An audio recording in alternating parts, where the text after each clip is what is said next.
નમસ્કાર, જીટીપીએલ જૂનાગઢ ન્યૂઝમાં આપનું સ્વાગત છે। ઘણા બધા સમાચારોમાંથી તારવેલી હેડલાઇન્સ આપણે હવે જોઈએ।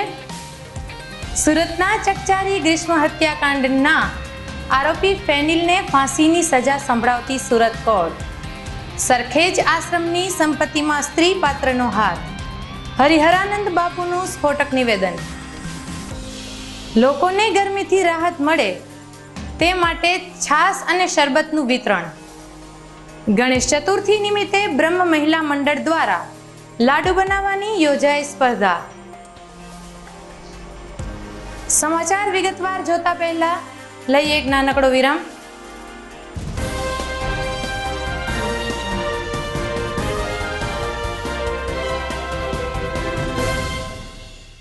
આલ્ફા ઇન્ટરનેશનલ સ્કૂલ 37 વર્ષથી આલ્ફા સ્કૂલ્સનું સફળ સંચાલન કરી રહેલ શ્રી જીપી કાઠી સાહેબનું વધુ એક નવું સાહસ।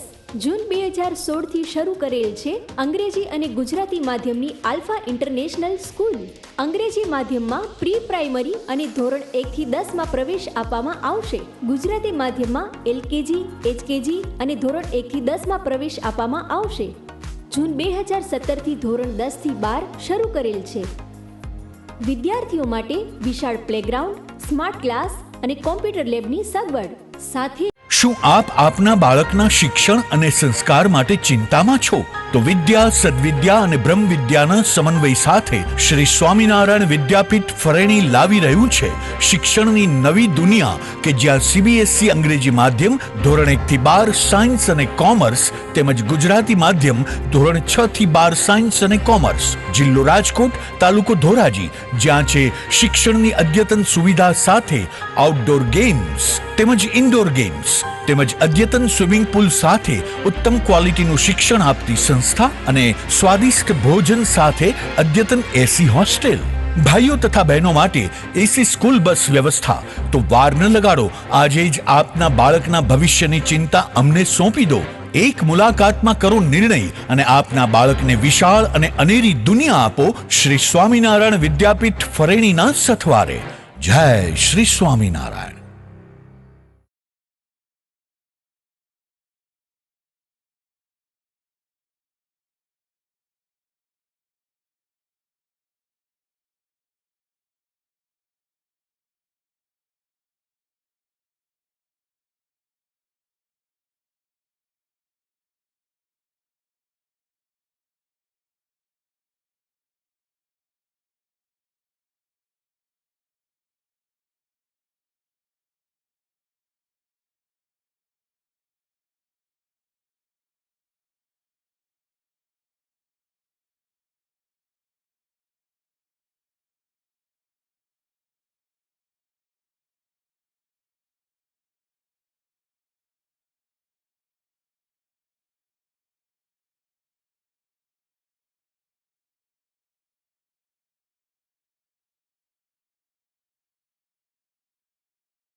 હવે જોઈએ સમાચાર વિગતવાર.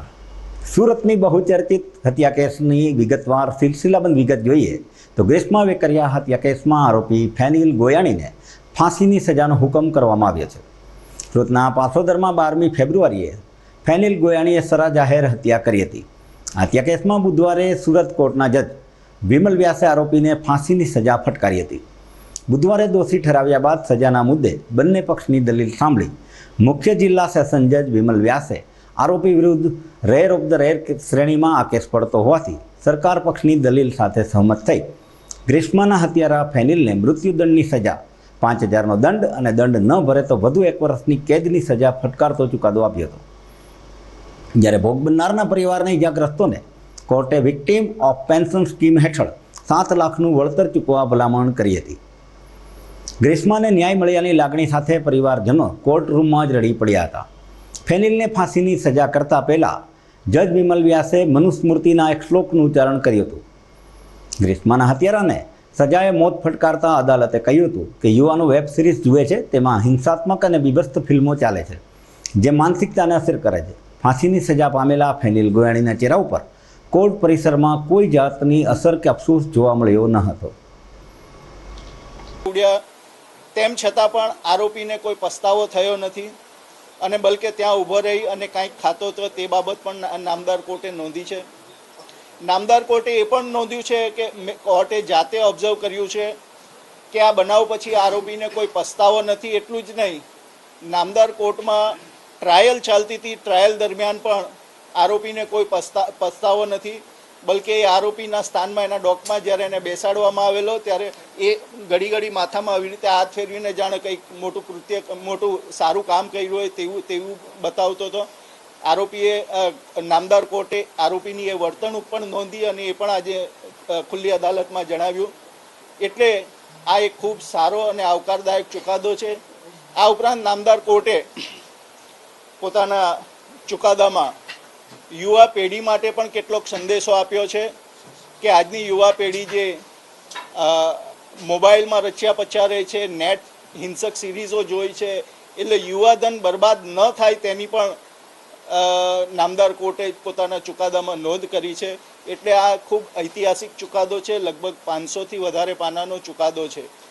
નામદાર કોર્ટે ચુકાદો જાહેર કરતી વખતે નિર્ભયા કેસનો પણ ઉલ્લેખ કર્યો અને કસાબના કેસનો પણ ઉલ્લેખ કર્યો અને એમાં પણ આરોપીને કોઈ પસ્તાવો થયો નથી. કસાબના કેસમાં પણ તેવી જ રીતે આને પણ કોઈ પસ્તાવો આખી ટ્રાયલ દરમિયાન નથી થયો કે બનાવ દરમિયાન નથી થયો. એના ચહેરા પર કોઈ રંજ નથી. તે તમામ બાબતો નામદાર કોર્ટે ચુકાદામાં આજે નોંધી છે. મને પૂરો વિશ્વાસ મળી ગયો કે બસ મને મારી દીકરીને ન્યાય મળી ગયો. સમગ્ર ઘટના જે હતી તેમાં જે અપેક્ષા હતી તે પ્રકારનો તમને ન્યાય મળ્યો છે? હા, મને મારી દીકરીને ન્યાય મળી ગયો છે. જે રીતે પોલીસે અને કોર્ટમાં અહીંયા વકીલોએ તમને મદદ બહુ સહાય કરી છે, મને બહુ મદદ કરી છે. જે કામરેજ પોલીસ ચોકી, જે ગુજરાત સરકાર, નયનભાઈ એમ પ્રફુલભાઈ પાનસુરિયા એમ સુરેશ એન્ડ કંપની, બધા લોકોએ મને બહુ સહાય કરી છે અને મને આ કેસમાં ન્યાય મળ્યો છે.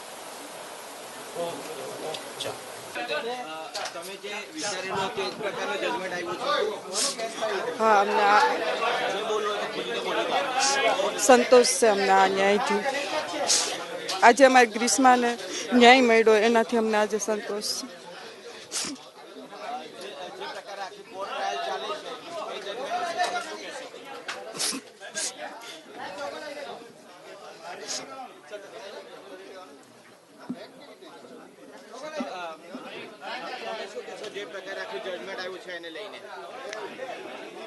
ના, નહીં બોલી શકું.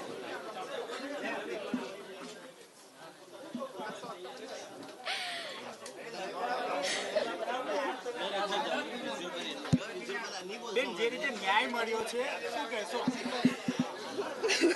તમે દીકરીને ન્યાય મળ્યો છે શું કહેશો?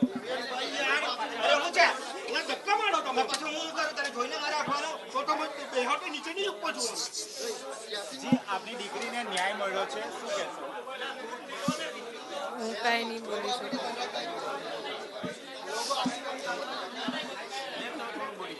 બેન, તમે બોલી શકો. આપની દીકરીને ન્યાય મળ્યો છે શું કહેશો? ચાલો.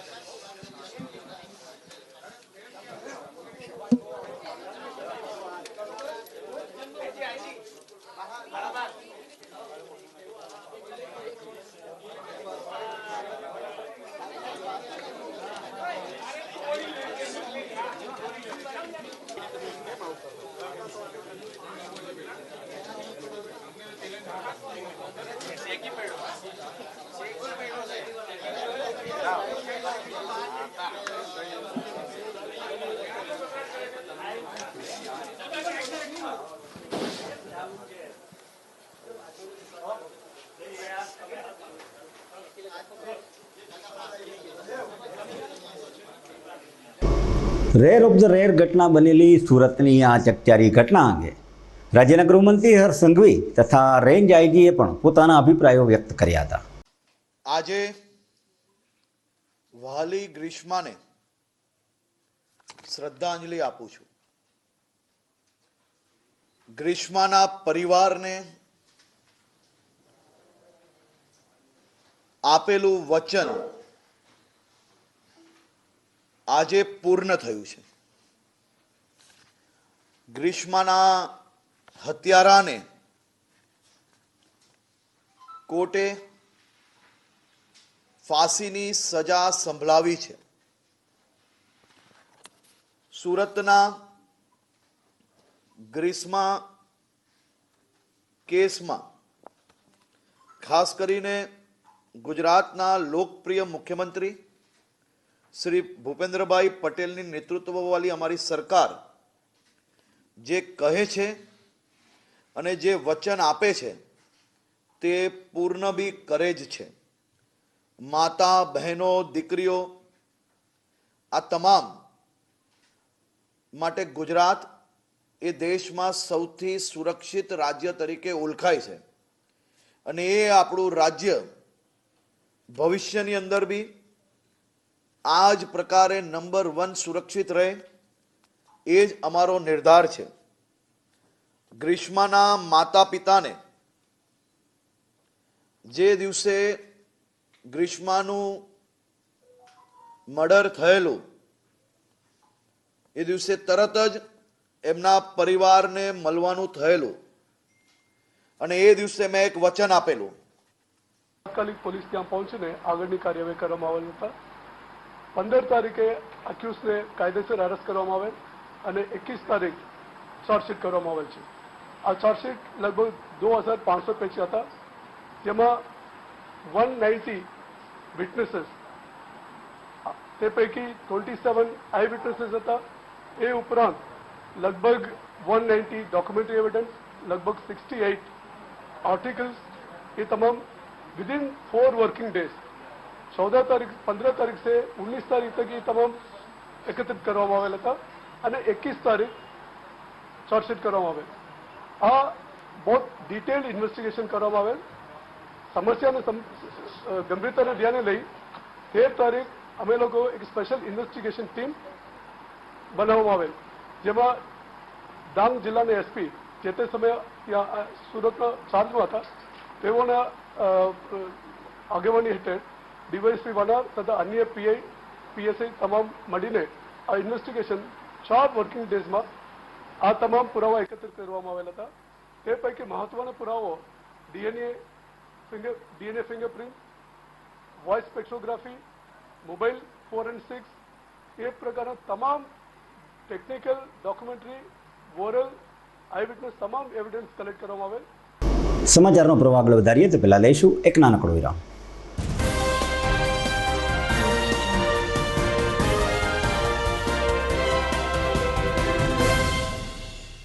આલ્ફા હાઈસ્કૂલ જુનાગઢ ધોરણ 10ના વિદ્યાર્થીઓ માટે ખુશ ખબર.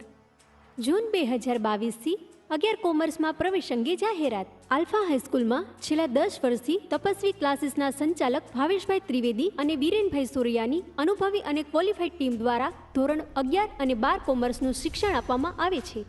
ધોરણ 12 કોમર્સની પરીક્ષામાં આલ્ફા હાઈસ્કૂલનો જુનાગઢ જિલ્લામાં પ્રથમ નંબર આવેલ છે.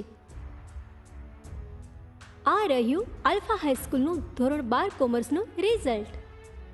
જૂનાગઢ જિલ્લામાં A1 ગ્રેડના 11 વિદ્યાર્થીઓમાંથી 6 વિદ્યાર્થીઓ આલ્ફા હાઈસ્કૂલના જ છે. 90% કે તેથી વધુ ગુણ મેળવનાર 7 વિદ્યાર્થીઓ, 85% કે તેથી વધુ ગુણ મેળવનાર 20 વિદ્યાર્થીઓ, 80% કે તેથી વધુ ગુણ મેળવનાર 51 વિદ્યાર્થીઓ. બોર્ડના ટોપ 10માં 7 વિદ્યાર્થીઓએ સ્થાન પ્રાપ્ત કરેલ છે. ભુવા ધાર્મી 99.99 PR સાથે બોર્ડમાં પ્રથમ નંબર. સેજાણી ભક્તિ 99.95 PR સાથે બોર્ડમાં 5મો નંબર. સરદારા મયુર 99.95 PR સાથે બોર્ડમાં 5મો નંબર. માળકિયા મકબૂલ રઝા 99.95 PR સાથે બોર્ડમાં 5મો નંબર. કડીવાર રેશમા બાનુ 99.95 PR સાથે બોર્ડમાં 5મો નંબર. ત્રિવેદી હિના 99.93 PR સાથે બોર્ડમાં 7મો નંબર. જોટાણીયા ભાર્ગવ 99.92 પીઆર સાથે બોર્ડમાં 8મો નંબર. શ્રી જીપી કાઠી સાહેબ સંચાલિત આલ્ફા હાઈસ્કૂલ, મોતીબાગ પાસે, જૂનાગઢ. Phone number 0285 26 26 002. મોબાઈલ 84 015 67 4 45.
ટાઢ પડે તો ભાઈ ઠીંગરાવાની મજા આવે, વરસાદ પડે તો ભાઈ ભીંજાવાની મજા આવે, અને હવે આ નિશાળ ખુલે તો ભણવાની પણ એવી જ મજા આવે.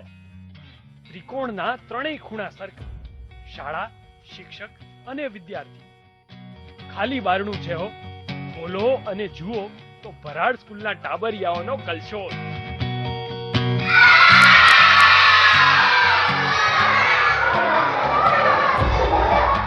રમકડા રમતા બાળકો, અભિનય ગીત ગાતા બાળકો, હિંચકે હિંચકતા બાળકો. તો આવી છે અમારી ઉત્તમ શાળા, જ્યાં શ્રેષ્ઠ શિક્ષણ આપતા ગુરુજનો છે, શ્રેષ્ઠ મેનેજમેન્ટ છે અને ખૂબ જ વ્યાજબી ફી સાથે ઉત્તમ પરિણામો છે. તો વિચારો છો શું? આજે જ શાળાની મુલાકાત લો.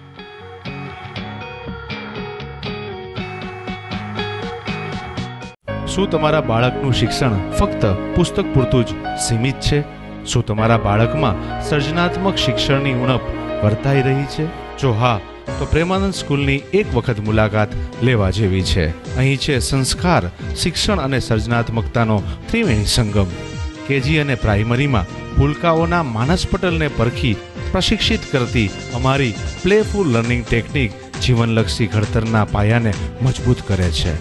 3, 6 થી 10 માટે ખાસ NCERTની નવી બેચ વ્યવસ્થા, જેમાં ગણિત, વિજ્ઞાનમાં વિશિષ્ટ શિક્ષણ, 3, 11 સાયન્સ અને કોમર્સમાં સર્વશ્રેષ્ઠ શિક્ષકો દ્વારા પરિણામલક્ષી શૈક્ષણિક પદ્ધતિ, બોયઝ તથા ગર્લ્સ માટે હોસ્ટેલની સુવિધા, જૂનાગઢના તમામ વિસ્તારોમાંથી ટ્રાન્સપોર્ટેશનની સુવિધા. શ્રી પ્રેમાનંદ વિદ્યા મંદિર, કાર્યક્ષેત્ર KG થી ધોરણ 12, સાયન્સ અને કોમર્સ, પિલનાથ મંદિર પાસે, મંથલી રોડ, જૂનાગઢ. અભિનંદન વેવાઈ, એ આજનો દિવસ આપણા માટે ખૂબ શુભ છે, કેમ કે તમારી દીકરી નિશા અને મારા દીકરા સંજુના લગ્નની તારીખ નક્કી થઈ ગઈ ને. હાજી હાજી પપ્પા, લગ્નની તારીખ તો નક્કી થઈ ગઈ, પણ લગ્ન માટેની જ્વેલરીઓ? સંજુ બેટા, તારા દાદાજીના વખતથી ચોકસી હીરાલાલ મકનજીની જૂની પેઢી છે ને, એની સાથે આપણો વર્ષો જૂનો ઘરોબો છે, જે અત્યારે જય ભવાની જ્વેલર્સના નામે ફેમસ છે બેટા. જય ભવાની જ્વેલર્સ મતલબ ચોકસી બજાર, જૂનાગઢ? તમે પણ જય ભવાની જ્વેલર્સ સાથે? અમે ભલે રાજકોટના હોઈએ, પરંતુ જય ભવાની જ્વેલર્સ સાથે અમારો પરિવાર પણ વર્ષોથી સંકળાયેલો છે, જ્યાં છેતરાવાની કોઈ શક્યતા જ નથી. આને કહેવાય સોનામાં સુગંધ ભળી. વાવ બેટા, ચાલો આપણે સૌ જઈએ જય ભવાની જ્વેલર્સના શોરૂમ પર. તમે લોકો જઈ આવો, હું રસોઈ બનાવી રાખું. લક્ષ્મી, આપણા દીકરાના લગ્નમાં થોડા દાગીના તારા માટે થઈ જાય હે? ચાલો મમ્મી. ચાલો ચાલ બેટા.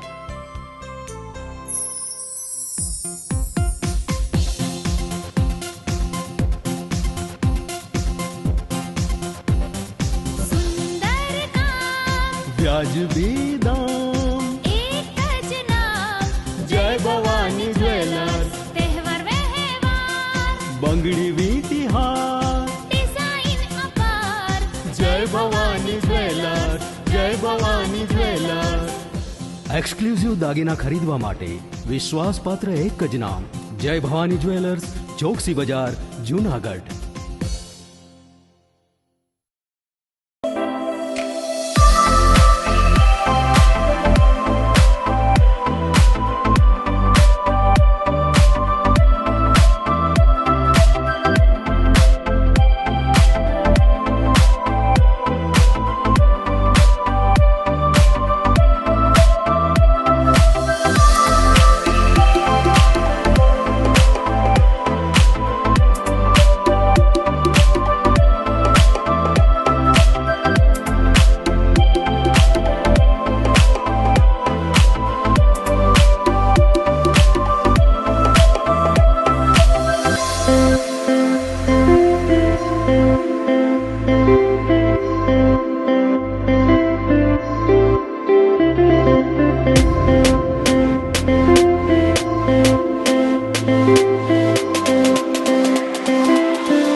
સરખેજ આશ્રમની સંપત્તિમાં સ્ત્રી પાત્રનો હાથ હોવાનું મહંત હરિહરાનંદીએ મીડિયા સાથેની વાતચીતમાં જણાવ્યું હતું. તારીખ 30મી એપ્રિલના રોજ ગુમ થયા બાદ ગઈકાલે 4 દિવસ પછી મહારાષ્ટ્રના નાસિક ખાતેથી મળી આવેલા ભારતીય આશ્રમના મહંત મહામંડલેશ્વર હરિહરાનંદજી મહારાજ વડોદરા થઈ ગત મોડી રાત્રે જૂનાગઢ ખાતે ભવનાથ ભારતીય આશ્રમ ખાતે પહોંચ્યા હતા. અત્રે મીડિયા સાથેની વાતચીતમાં તેઓએ જણાવ્યું હતું કે પ્રોપર્ટી વિવાદ કરવો એ મારા માટે ઉચિત ન લાગતા હું ગાદી છોડીને નીકળી ગયો હતો. ગુરુ મહામંડલેશ્વર ભારતી બાપુ બ્રહ્માલીન થયા બાદ મારા નામનું વિલ હતું. બાદમાં 8 મહિના પછી વિલ કાઢ્યું, જેનાથી વિવાદ સર્જાયો હોવાનું હરિહરાનંદજી મહારાજે ઉમેર્યું હતું. મારી પાસેનું વિલ રજીસ્ટર થયેલું છે, જેમાં વિલ નોટરી કરાવેલું પણ છે. બાપુએ વિવાદમાં ન્યાય મળવો જોઈએ તેમ જણાવી કહ્યું હતું.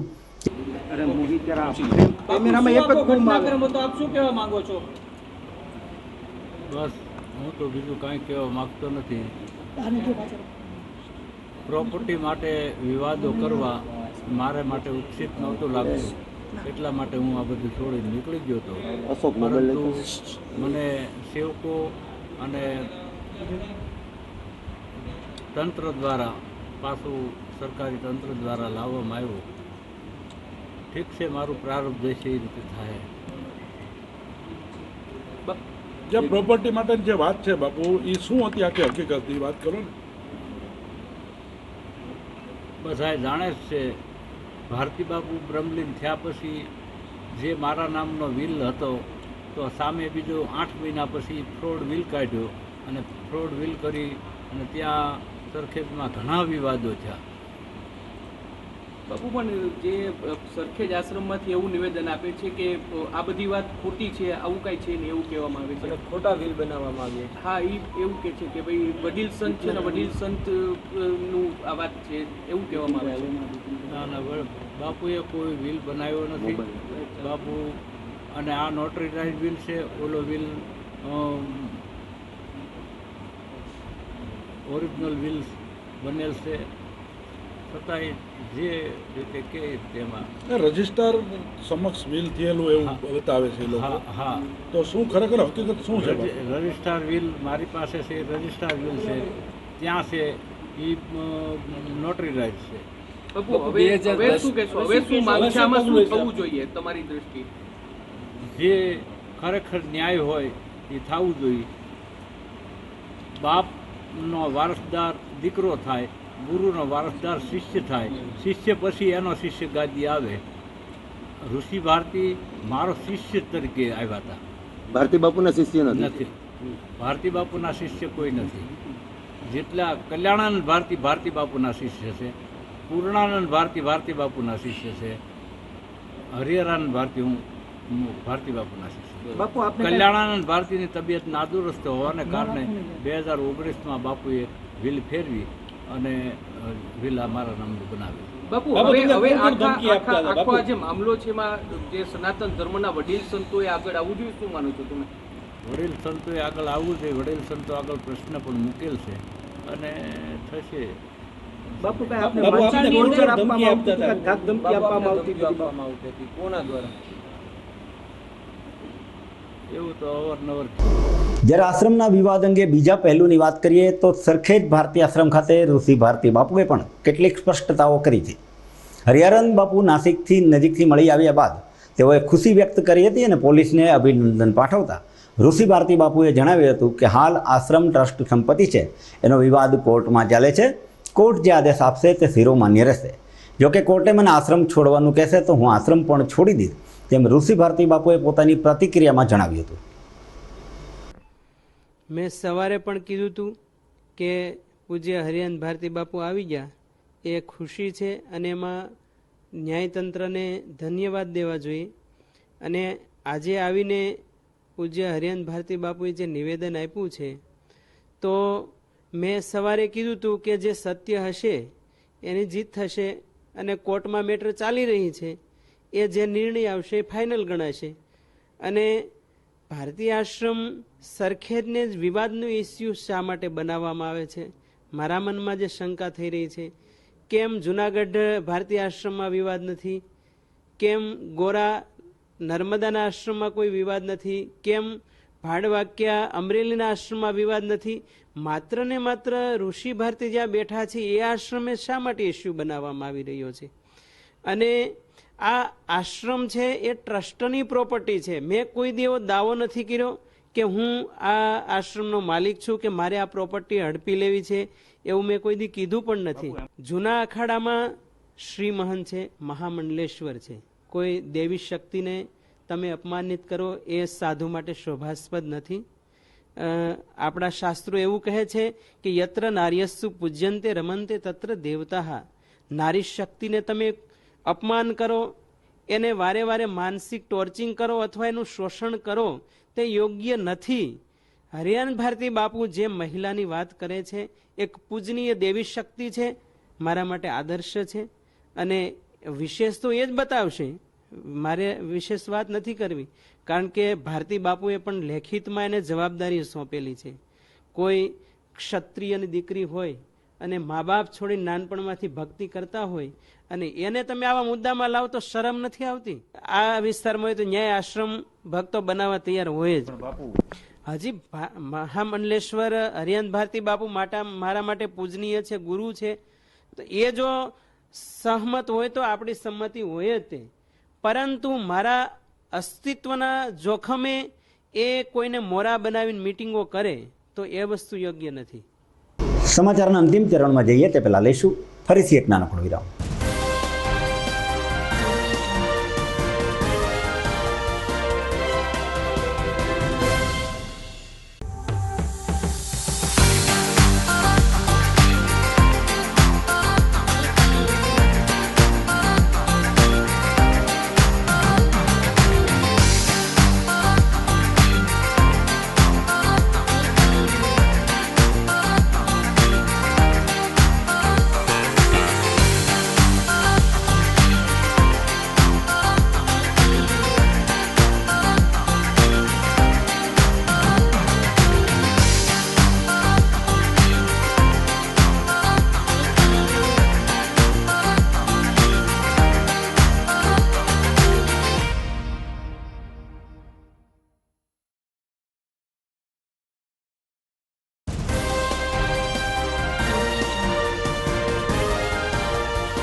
વિરામ પછીના સમાચારમાં આપનું સ્વાગત છે. સમાચારનો પ્રવાહ આગળ વધારીએ.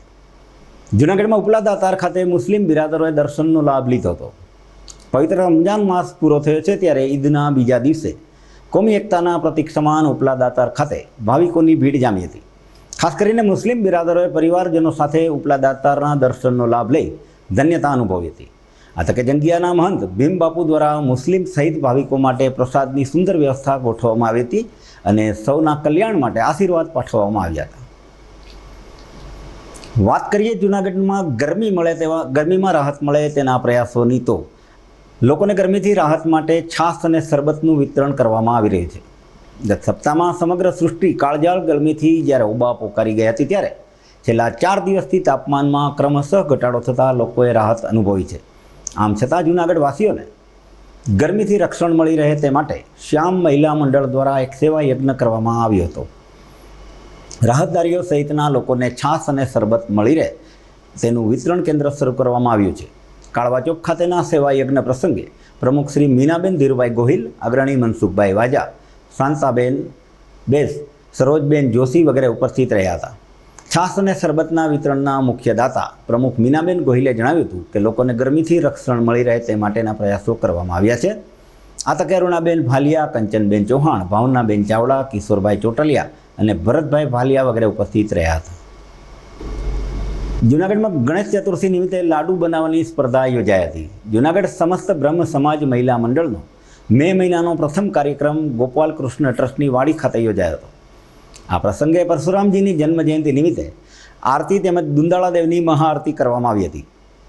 ગણેશ ચતુર્થીનું પર્વ હોય ગણપતિજીના 108 નામની હૌસી રમાડવામાં આવી હતી. સ્પર્ધા માટે બહેનો ઘરેથી ચૂરમાના લાડુ બનાવીને લાવ્યા હતા, જેની હરીફાઈ પણ કરવામાં આવી હતી. સમગ્ર આયોજનને સફળ બનાવવા માટે મંડળના કારોબારી સભ્યોએ મહિલા ચેરપર્સન રૂપલબેન લખલાણીની દેખરેખ નીચે ભારે જહેમત ઉઠાવી હતી.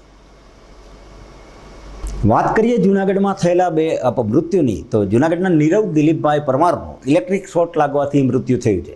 શહેરના માંગનાથ રોડ વિસ્તારમાં રહેતા મૃતક યુવાનનું કઈ રીતે વીજ કરંટ લાગવાથી મૃત્યુ થયું તે અંગે જાણવા મળ્યું નથી. વિશેષ તપાસ એ ડિવિઝનના પીએસઆઈ એનવી આંબલિયા ચલાવી રહ્યા છે. જ્યારે અન્ય એક બનાવમાં બાંટવા પાસેના સામેગાના કંચનબેન ડાયાભાઈ મારુએ બીમારીથી કંટાળી એસિડ ગટગટાવી લેતા આપઘાત કરી લેતા એએસઆઈ એસયુ કોડિયાતરે તપાસ હાથ ધરી છે. સમાચારના અંતમાં જોઈએ મુખ્ય સમાચાર ફરી એકવાર.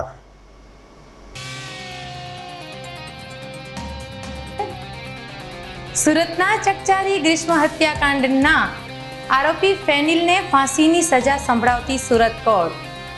સરખેજ આશ્રમની સંપત્તિમાં સ્ત્રી પાત્રનો હાથ. હરિહરાનંદ બાપુનું સ્ફોટક નિવેદન. લોકોને ગરમીથી રાહત મળે તે માટે છાશ અને શરબતનું વિતરણ. ગણેશ ચતુર્થી નિમિત્તે બ્રહ્મ મહિલા મંડળ દ્વારા લાડુ બનાવવાની યોજાઈ સ્પર્ધા. દર્શક મિત્રો, જતા રજા લેતા પહેલાં એક વાત ખાસ જણાવીએ કે આવતીકાલે જીટીપીએલ જૂનાગઢ દ્વારા જે શુક્રવારે લાઈવ કરવામાં આવે છે તેમાં મધર્સ ડે નિમિત્તે એક વિશેષ કાર્યક્રમ યોજાશે, જેનો પણ આપ અચૂક લાભ લેશો. આવતીકાલે ફરીથી મળશું. ત્યાં લગી અમને રજા આપશો. નમસ્કાર.